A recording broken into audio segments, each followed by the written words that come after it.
name is Ken, and I was born in Chicago 82 years ago.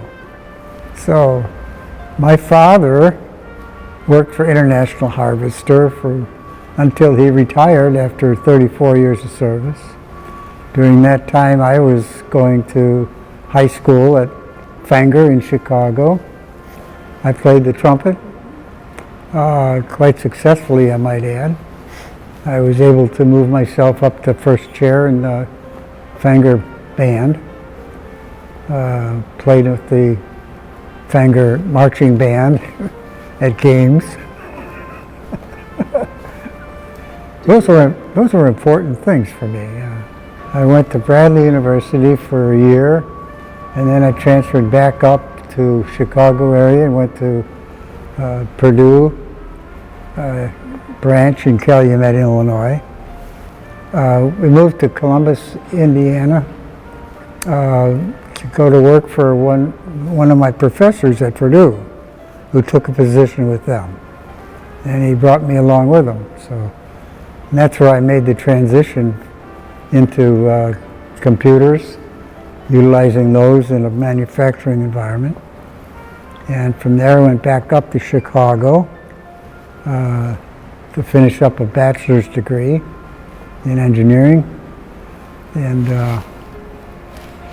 let's see, from there we went to back up to Chicago, went to work for Neil and Libby Food Company in their corporate planning department.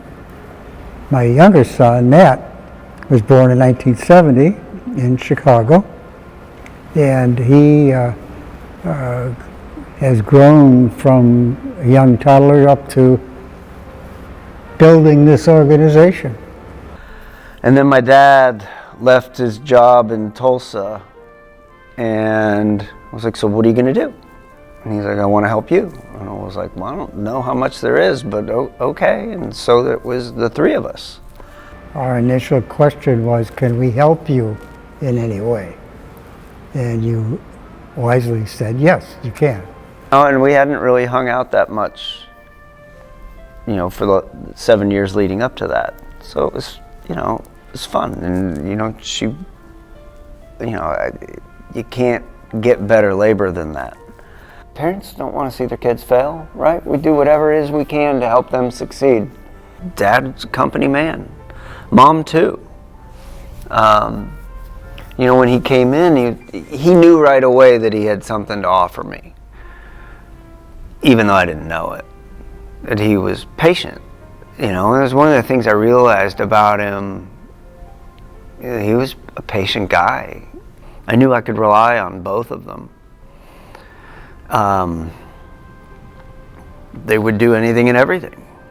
The next thing I know is Nat and Ken are bringing product into my house to fill soy sauce bottles and label, and it was all fun until it was no fun and my house started smelling like soy sauce. He was thrilled to have this. He loved every minute and every expression and every angry moment that the two of you had together. It was just joyful for him. Nothing made him happier in his whole life than coming in and working with you. One of my favorite kind of stories going back to him and your mom too was there was a long time ago, and I'd been here in maybe a year, so I didn't really have a voice where I was like, we cannot do this. And you had been here, and it was maybe Madeline's birthday party or something. You had to leave early, and you said to me look, we have X amount of pepper, it's for this order, do not fill it, And so a couple hours later, Ken's like, Josh, come out here. And this was back when he worked out in his little area with the heater, his little shipping area. And there's the forklift, and there's a pallet on the forklift. And keep in mind, Ken has had forklift follies at this point. And he's like, get on the pallet. And I sit down, and he's like, I'm going to lift you up to we had a couple pieces of scaffolding back then, which was a big deal.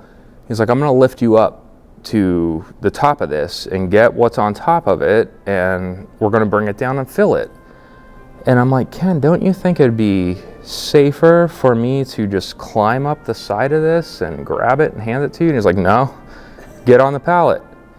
So I sit down, like, you know, Indian style on the pallet, and the guy's lifting me up high, you know, to the top of those scaffoldings is up there. The entire time I'm planning my escape, like I'm gonna jump off this thing and land on the side and climb back down.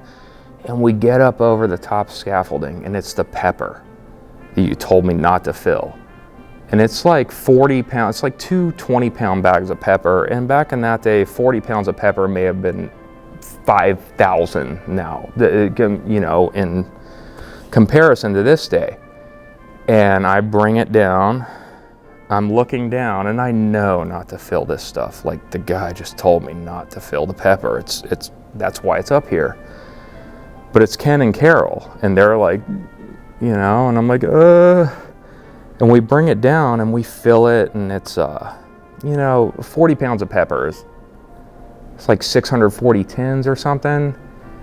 We get it filled and everything, and again, I'm kind of new here and nervous about what I do and how it's going to come off to other people, especially when your boss is like, do not fill the pepper.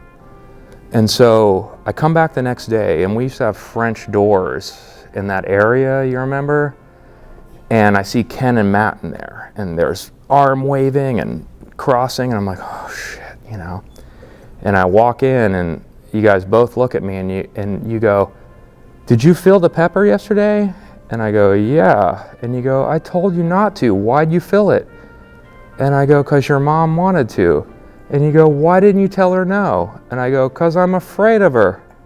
And you and your dad both just started laughing super hard. And it was at that point I knew, like, I had friends here, and like, this is going to work. And I had tried to make Matt laugh several times leading up to this, and he never did. And that's the first, like, memory I have of both of them, like, cracking up, where all I had to do was walk in and be like, I'm afraid of her. And they both got it. And that's, like, probably the best memory I have of Ken and, like, our interaction. And honestly, how everything's unfolded, and it's 13 years later. So, you know, I love the guy. Everyone knows Dahl's Market had the largest concentration of local products. I think we had 13 beer cheeses, 12 different country hams. Broadbent was one. So when Matt came knocking on the door, we automatically, you know, picked up everything. And Annie would come in and she'd say, that blueberry sorghum's not selling, so I'm going to switch it out for the vanilla. Ken rolled in the bourbon barrel by himself down the beer aisle. Matt would do demonstrations with the soy sauce. All the little ladies loved him. So I do have a copy Annie printed out of Dahl's invoice from 2008. We bought a case of soy, which was a 12-pack back then. He broke down the cost of everything. I may have somewhere his handwritten note on the cost of a sorghum cookie. Oh, yeah. Like, he broke down how much the baking soda cost in a batch. He just was such a pleasant person. Those were good days. He looks over the ledge and he says, hello. And I'm like, okay, who is he? And then he walks up to me and he says, oh, I'm Ken, you know, and I, you know, manage the shipping, and, you know, I'm Matt's dad. And I was like, oh, great, you know, I mean, his father working with him. And for me at that point, Ken fit into my grandfather figure, because I lost my grandfather when he was 73. And when I started to work here, Ken was 73. So, I mean, he was just right there every single day. He loved numbers just as much as I did. The one funny incident, or not incident, or multiple of those, but he would try to bribe me every time he wanted a report. So, you know, he's like, can you please give me this report? Because, you know, he loved his graphs and he loved plotting the soy and wanted to see where the numbers were, and he could not run all the reports on QuickBooks the way I could. So, every now and then he would want a report and he would say, I can get you some mints. So he would leave a couple on my desk and he would leave me post-it notes of the reports that he wanted. And then, and I would always tell him, these mints are not enough, you have to do better than that. And then if he wanted more reports, he would actually get me a tin of Altoids. And he said, hopefully these are enough for a few more reports. I also have a birthday card from him where he actually stuck an Altoid on the card. And he said, I'm going to come up with the next report. And your dad also loved one-liners. He loved like Henny Youngman and all those old comics. And one of the funniest things he ever said to me was, when you used to walk out into our smoker area over here and there was the little steps down into the area, I was on a ladder there for some reason. And he walked out of the door and looked at me and he goes, you're moving up in the world, and just shut the door and walk right back in. He always wanted me to call him Ken, and I always called him Mr. Jamie, just because I'd known him for so long. He was always Mr. Jamie to me. And then every Sunday he'd come count the product and give us a fresh report and charts that probably we didn't really understand at the time, but I know he took a lot of time to do them. If you come in here on a weekend, you kind of look forward to no one being here. But if I pulled up on a Sunday, Ken was always here. You could, bet on it. Back in the day, your dad used to come here on the weekends and like count caps. Like do inventory, and he'd be like, we have 1,995 caps. There'd be times where you and I would be like, okay, so I think we need more paprika. And he'd set us down and go through the chart. Then an hour later, he's like, you need more paprika. The contributions he made so early, they're just such a huge part of our success. I mean, things that I think he taught us how to be better business people and sit down and, check the numbers, check the chart. But I mean, I think that it was such a good balance for sure. He loved seeing the changes too. I mean, he was so proud. He was so proud. If you needed his opinion, it would come from, a place in his heart that, he'd given it a lot of thought. He always wanted it to run like a business, and I just never, it does now. And, he saw a lot of things before I was ever able to. I had faith in you. I mean, you were strong enough in your desires to make this thing grow that the smart thing to do would be to support you.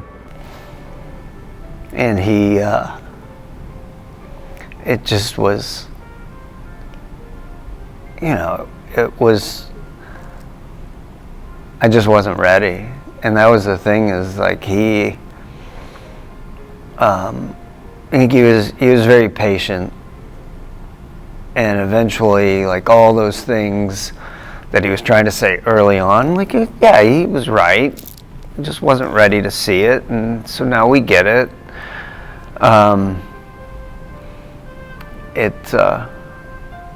His charts, his graphs, his hand counting of things, his penmanship.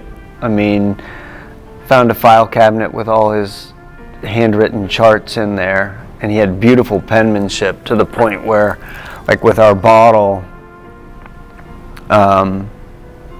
when we were first starting, he would unroll and hand letter on the soy sauce label batch and bottle number.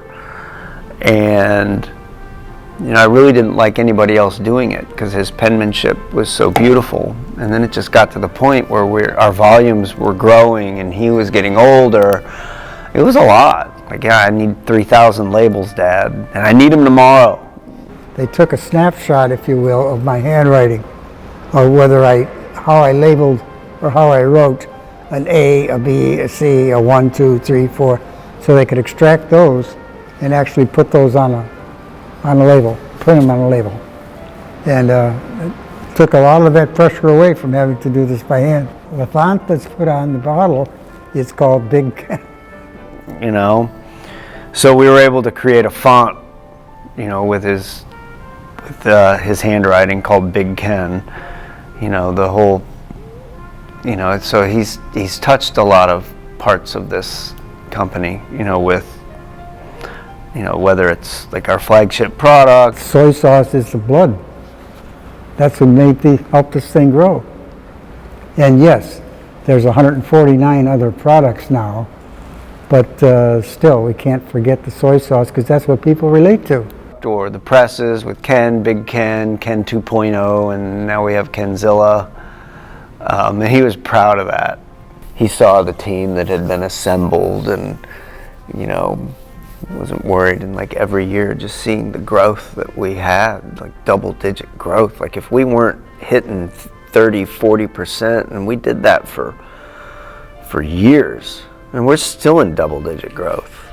You know, I mean, we project 20 to 25% growth every year. It's crazy. And we're in year 17. So we've still got a lot of work to do. I like have a big vision for the company. And, you know, Dad has achieved legend status, which I think is awesome. Yes, he finished on a high note with everybody loving him.